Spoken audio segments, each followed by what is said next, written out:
کراچی ایک شہر، 7 بچے اور ایسا درندہ جو برسوں چھپا رہا۔ کراچی میں اگر آپ سمجھتے ہیں کہ بچوں کے ساتھ ہونے والے جرائم صرف خبروں تک محدود ہیں تو یہ کہانی آپ کو آخر کب تک روک لے گی۔ یہ کہانی ہے 7 ایسے بچوں کی جن کے زخم الگ الگ مگر مجرم ایک ہی تھا۔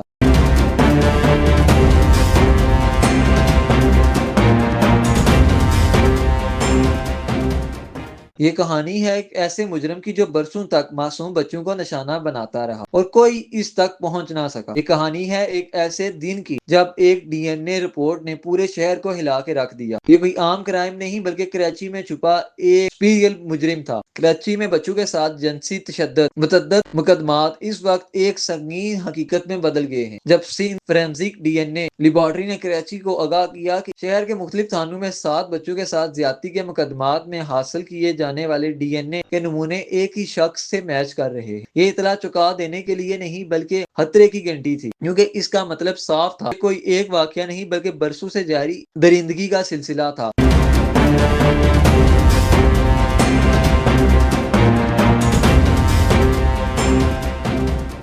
پولیس حرکت میں آ گئی۔ ڈی این اے رپورٹ ملتے ہی کراچی پولیس نے ایڈیشنل آئی جی آزاد خان نے فوری کارروائی کی۔ ایک 7 رکنی اعلیٰ سطح تفتیشی ٹیم تشکیل دی گئی اور واضح احکامات جاری کیے گئے کہ ملزم کو ہر صورت شناخت کر کے گرفتار کیا جائے۔ تشکیل دی گئی ٹیم نے کراچی کے مختلف اضلاع میں درج تمام مقدمات کا ریکارڈ اکٹھا کیا۔ ہر کیس کے تفتیشی افسر کو الگ الگ طلب کیا گیا اور ایک ایک واردات کی تفصیل باریکی سے دیکھی۔ ایک ہی طریقہ، ایک ہی درندہ، مگر حقیقت سامنے نہ آ سکی۔ تمام مقدمات میں وارداتوں کا طریقہ تقریباً ایک جیسا تھا۔ ملزم بچوں کو موٹر سائیکل پر بٹھا کر ندی کے یا کسی سمسان یا ویران علاقے میں لے جاتا۔ کبھی پرندے دکھانے کا بہانہ، کبھی طوطا دلانے کی لالچ اور کبھی پیسے دلانے کا وعدہ۔ زیادہ تر متاثر بچے 10 سے 12 سال کی عمر کے تھے۔ اصل وارداتیں ویکینڈ پر ہوتی تھی اور جرم کے بعد ملزم بچوں کو وہیں چھوڑ دیتا جہاں سے انہیں ساتھ لے کر گیا تھا۔ یہ تمام مقدمات 2020 سے 2025 کے درمیان مختلف اوقات میں درج ہوئے۔ متاثر بچوں کے اہل خانہ آج بھی ان کی خاموشی کا بوجھ اٹھائے ہوئے ہیں۔ اب تک سامنے آنے والے تمام کیسز میں متاثرہ بچوں کا تعلق غریب خاندانوں سے ہوتا تھا۔ ان کا کہنا تھا کہ ملزم بظاہر نفسیاتی مریض معلوم ہوتا تھا جو واردات کے دوران بچوں کو تشدد کا نشانہ بھی بناتا تھا۔ کئی بچوں کو چاقو دکھا کر خوفزدہ کرتا تاکہ وہ شور نہ مچائیں۔ پولیس نے مشترکہ شواہد کی بنیاد پر ندی اور اس کے اطراف میں خصوصی نگرانی شروع کر دی۔ جہاں ماضی میں وارداتیں ہوئی وہیں سادہ لباس میں پولیس کے اہلکار تعینات کیے گئے۔ علاقے کی جیو فکشن کرائی گئی، موٹر سائیکل کی نقل و حرکت پر نظر رکھی گئی۔ بالآخر مسلسل نگرانی اور جدید طریقوں کی مدد سے پولیس نے ملزمہ کو گرفتار کر لیا۔ کہانی ختم نہیں ہوئی، ملزموں کو گرفتار کر کے مزید قانونی کارروائی شروع کر دی گئی ہے۔ اس کو خدشہ ہے کہ ایسا نہ ہو کہ کچھ بچوں کو تشدد کے بعد قتل بھی کیا گیا ہو، جس کے پہلو پر تحقیق جاری ہے۔ یہ کیس کراچی کا نہیں بلکہ پورے پاکستان کے لیے ایک سوالیہ نشان ہے۔ کیا ہمارے بچے محفوظ ہیں؟ اگر نہیں تو اگلا شکار کون ہو سکتا ہے؟